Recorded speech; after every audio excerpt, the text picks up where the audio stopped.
మహాభారత యుద్ధంలో భీష్ముడు పడిపోయిన తర్వాత కౌరవ సేనకి ఏమైంది?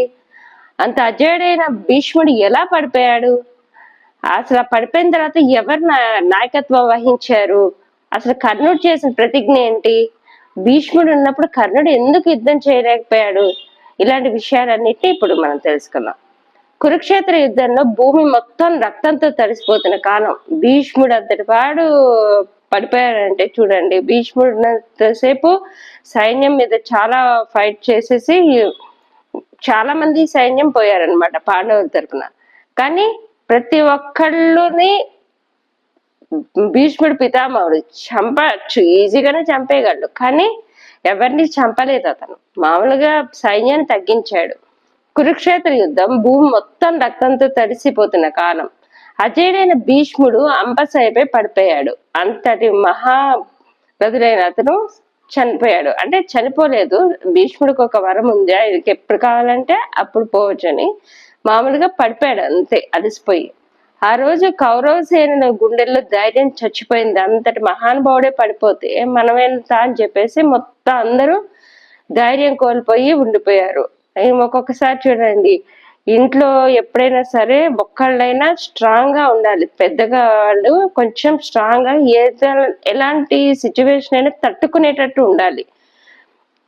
వాళ్ళే నీరు గారిపోతే మిగతా వాళ్ళు ఇంకా చాలా భయపడిపోతారు. ఇంకా ఎలాంటి వాళ్ళు కూడా నిర్ణయాలు చేయలేరు.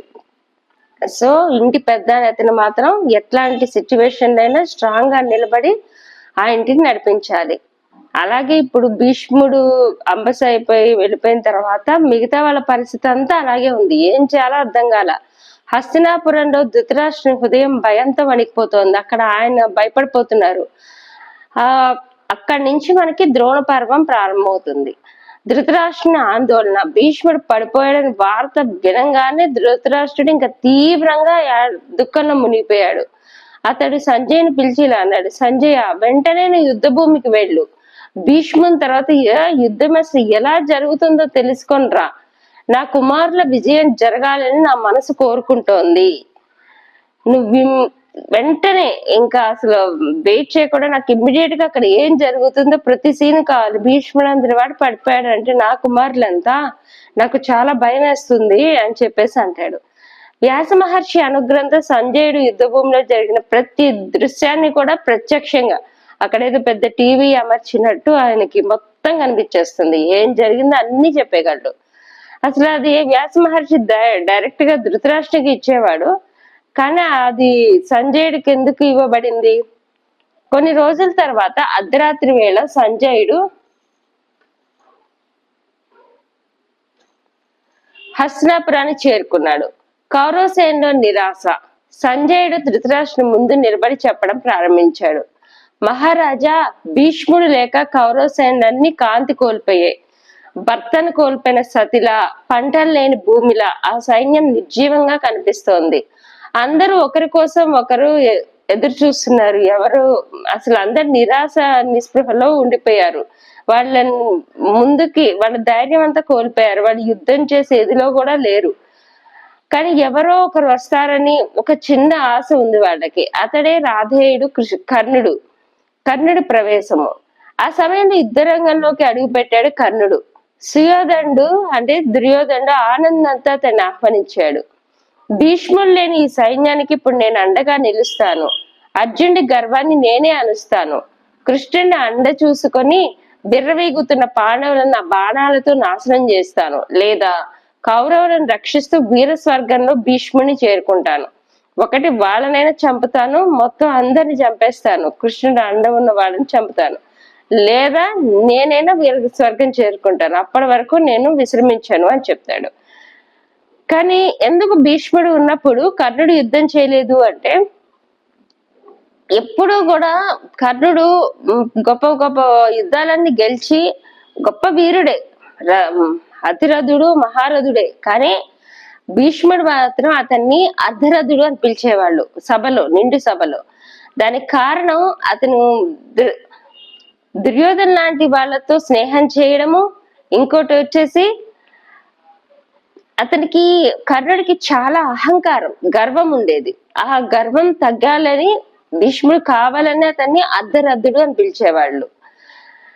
కర్ణుడు నేరుగా అంపసాయిపై ఉన్న భీష్ముని వద్దకు వెళ్ళాడు. కన్నీళ్లతో ఆయన పాదాలకు నమస్కరించాడు. పితామహ, ఈ రోజు నుంచి నేను పాండవులపై యుద్ధానికి వెళ్తున్నాను, నన్ను ఆశీర్వదించండి. భీష్ముడు కళ్ళు తెరిచాడు.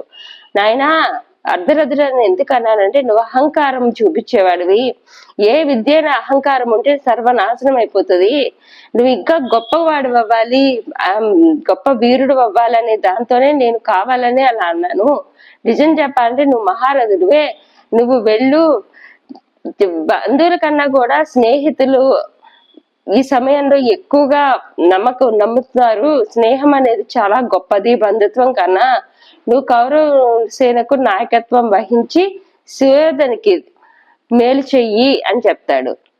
కానీ సుయోధనుడు కర్ణుడిని అడుగుతాడు, అంటే దుర్యోధనుడు కర్ణుడిని అడుగుతాడు అనమాట. మన సేనకి ఇప్పుడు ఒక నాయకుడు కావాలి. మొన్నటి వరకు భీష్ముడు ఉన్నాడు, ఇప్పుడు ఒక నాయకుడు కావాలి. మన యోధులందరూ గొప్పవారే, కానీ అందరికీ ఆమోదయోగ్యులు ఒక్కరే, వాళ్ళే ద్రోణుడు. ద్రోణుని అభిషేకం ఇంకా సరే అని చెప్పేసి ద్రోణుడిని రాజుగా చేస్తారు అనమాట. రాజుగా కాదు, సైన్యాధ్యక్షుడిగా చేస్తారు. ఎందుకు కర్ణుడు తన సైన్యాధ్యక్షుడు అవ్వలేదు అంటే, అసలు ఈ కౌరవుల పట్ల దుర్యోధన సైడ్ ఎవరైతే యుద్ధం చేస్తున్నారో వాళ్ళందరూ చాలా గొప్ప గొప్ప వీరులే, చాలా శక్తివంతులే. కానీ ఇప్పుడు కర్ణుడు కనుక తను సైన్యాధ్యక్షం వహిస్తే వాళ్ళందరికీ యుద్ధం మీద ఇది పోయి అసూయ అవి వస్తాయన్నమాట. ఇంకా ఆ అసూయతో వాళ్ళు యుద్ధం మీద ఫుల్ కాన్సన్ట్రేట్ చేయలేరు.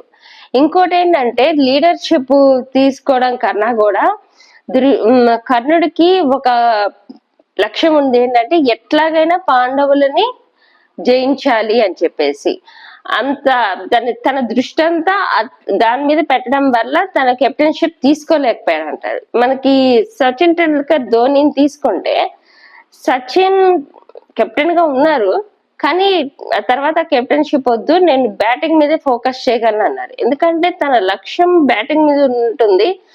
అందరికీ అన్ని ఇది ఉండదు కదండి క్వాలిటీస్. తను బ్యాటింగ్ మీద ఫుల్ ఫోకస్ చేయాలనే ఉద్దేశంతో తనకి కెప్టెన్షిప్ వద్దనుకున్నాడు. కెప్టెన్షిప్ అంటే ఏంటి, అందరినీ నడిపించాలి, మీడియాని ఎదుర్కోవాలి, నెక్స్ట్ వచ్చేసి ప్రతి ఒక్క బ్యాట్స్మెన్, ప్రతి తన టీంలో ఉంటున్న ప్రతి ఒక్క మనిషి యొక్క మొత్తం మంచి చెడు అన్ని తెలుసుకోవాలి. ఒక లీడర్ గా ఉండడం అంటే అంత ఈజీ ఏం కాదు. అదే మనకి ధోని సైడ్ చూస్తే, ధోని వచ్చేసి లాస్ట్ మూమెంట్ లో కూడా ఆటను గెలిపించే సత్తా ఉంది. నెక్స్ట్ వచ్చేసి కూల్ మైండ్ గా ఉండేవాడు, చక్కటి నిర్ణయాలు తీసుకునేవాడు. అలాగా మనకి చాలా వరల్డ్ కప్స్ గెలిపించి చూపించాడు. సో ఇప్పుడు కర్ణుడి ఉద్దేశం తన లీడర్ గా అవ్వడం మీద ఫోకస్ లేదు అతనికి. ఆయనకి పాండవులని, ముఖ్యంగా అర్జున్ని ఎలాగైనా జయించాలి, లేదంటే తను ఇదేవాలి. మొదట ద్రోణుడు వినయంగా నిరాకరించాడు, నేనవ్వను అని. కానీ కౌరవుల అభ్యర్థనను మన్నించి సైన్యాధిపత్యాన్ని స్వీకరించాడు. సువర్ణ కలశాలతో గంగా జలాభిషేకం చేశారు. శంఖాలు మోగాయి, బేరీలు గర్జించాయి. కౌరవ సేన యుద్ధానికి రెడీ అయ్యారు. ఇలా భీష్ముని తర్వాత ద్రోణుడు కౌరవ సేనకు నాయకుడయ్యాడు. అతడి బాణాలు పాండవ సేనలో ప్రళయాన్ని సృష్టించాయి. కురుక్షేత్ర యుద్ధం మరింత భయంకరమైన దశలోకి ప్రవేశించింది. భీష్ముడు సైన్యాధ్యక్షుడిగా ఉన్నప్పుడు యుద్ధానికి పూర్తిగా రాకపోవడానికి ప్రధాన కారణం కర్ణుడు భీష్ముడితో జరిగిన విభేదం.